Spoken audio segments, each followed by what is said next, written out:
Get ready for an incredible tale of boredom turning into an impromptu sting operation at a hotel in Norway. Discover how one receptionist's tedious night shift spiraled into thwarting a credit card scam with far-reaching consequences. I work the night shift as a receptionist at a hotel in Norway, and most nights are spent watching Netflix playing games. Last summer was really slow, and I also worked a lot extra, so I ran out of stuff to watch and games to play. One night, I got a mail from Scooter. He wanted to book a room for almost 20 days. I just had to send him the price and confirmation that we had rooms available, and he would then send me his credit card info for me to pre-charge. Normally, we just delete these kinds of mail, but I was bored out of my mind, so I responded with an offer for around $2 for the entire stay. Also, made sure to inform him that he could cancel for free up until the day of arrival. This is probably the most common fraud attempt in the hotel travel industry. Unlike most businesses, we are able to charge credit debit cards with only the card number and ex-date. No need for a PIN code, CVC, or other auth methods. Our software also allows us to deposit money directly to local and international bank accounts by using the card number. Because of this, shitheads like Scooter will try to prepay with stolen skimmed cards, but then cancel the booking and asking us to refund the amount to a different card. A couple of hours after sending him the offer, he responded with a Visa number and told me to charge him as soon as possible.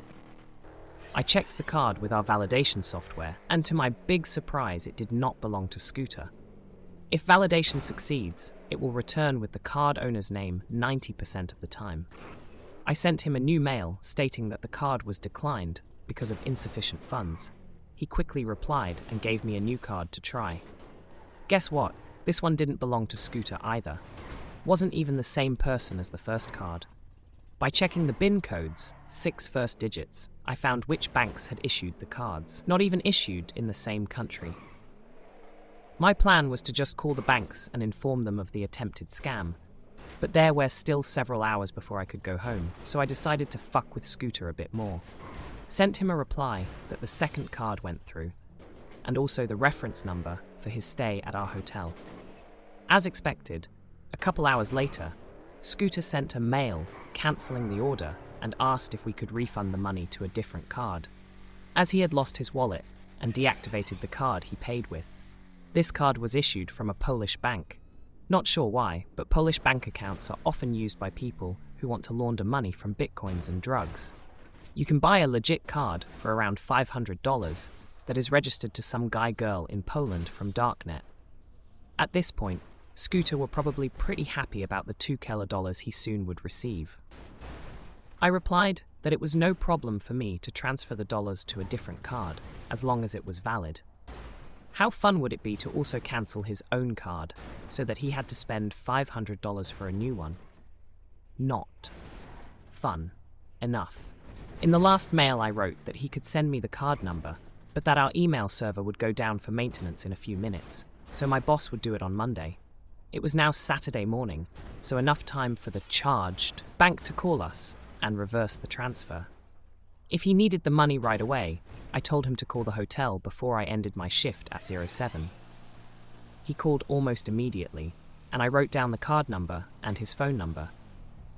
Told him I transferred the money and that it would be in his account by 12. My shift ended, and I went home with all the info Scooter had provided. Wanted to see if I could find out who he was.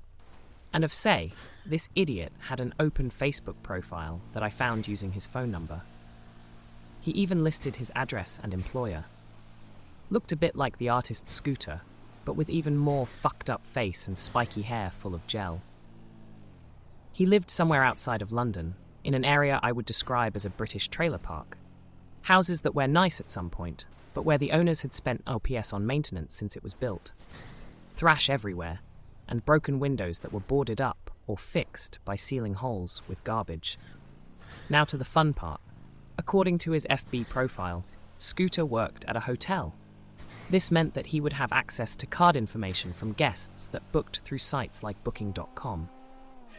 I called the manager of the hotel and told him there were reason to believe that one of his employees were trying to commit credit card fraud, and that the cards numbers could belong to their guests. Gave him the name of the people who owned the cards. Scooter tried to pay with, and to no surprise, both had stayed at the hotel. Told him it was Scooter, and the manager just exploded in anger. Not 100% sure what he said because he was screaming so loud, but I think Scooter wasn't a normal employee. He worked there through some kind of government training program or something. After talking to the manager, I called both Visa and MasterCard International and told them about Scooter's little business venture. Apparently, it's pretty easy to check if there are more cards that have been involved in fraud, where the cards also have been used at Hotel Scooter. With his Polish deposit account info, they would also be able to pin it on Scooter if he had been successful in scamming anyone, and sue him for the amount stolen. The police also called me later to get a statement regarding the whole situation, so I know that the manager reported it to the police. Not sure what happened to Scooter, but according to his Facebook profile, he no longer works at the hotel, or anywhere else as far as I can see. Hope you enjoyed today's wild story and got a good sense of the unexpected twists that can happen during a seemingly mundane night shift. Remember, always stay vigilant and be wary of scams. And I'll see you in the next video for more intriguing tales. Don't forget to like and subscribe for more content like this.